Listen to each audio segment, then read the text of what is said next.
نظمت جمعية جزائر الخير ببشار حفلا لفائدة الأطفال اليتامى والمعاقين في جو عائلي نشطته فرقة نسيم الشوق بقيادة المنشد القسنطيني عبد الجليل أخرف. فارتأت الجمعية أن تقيم هذه المائدة للأيتام وهم أيتام معوقين وفقراء، وقمنا بهذا الحفل لتقسيم بعض الهدايا والملابس العيد، وكان هذا الحفل كذلك لإفراحهم وتكريمهم وتشريفهم. الحمد لله، نسأل الله عز وجل أنها تعم في الجزائر، تعم لأنه هذا البلد بلد خير وعباده طينة العباد تاعو طينة جميلة جدا وبذرة صالحة.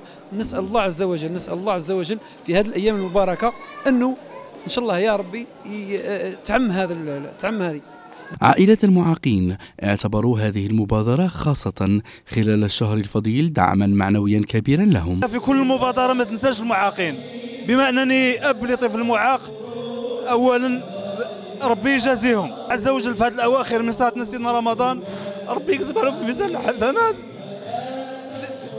يتفكرونا وتفكروا وليداتنا، ربي يخلصهم، ربي هو اللي يخلص. هذه المبادرة تحيي النفوس وتذكر الناس بالإيمان واليتامى والفقراء. يا ليتني كانت هذه المبادرة يوميا في رمضان. للأطفال كلمتهم حيث عبروا بكل صفاء عن مشاعرهم. بزاف ويا ربي شافي المعاقين، أسبابه بزاف وعجبني، وإن شاء الله يا ربي يعاودوه بخير، وإن شاء الله يا ربي شافي المرضى.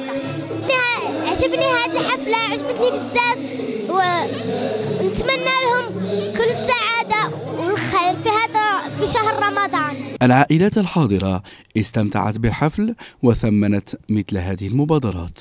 واش نقول لك خويا، حفلة رائعة، ربي يدومها إن شاء الله، وعقبال العام الجاي إن شاء الله، وصحة رمضانكم وصحة فطوركم. والله كانت في المستوى ما شاء الله، الله يعطيهم الصحة، وماذا بينا يعاودونا مبادرات هكذا في هذا الشهر العظيم، ورمضان كريم إن شاء الله.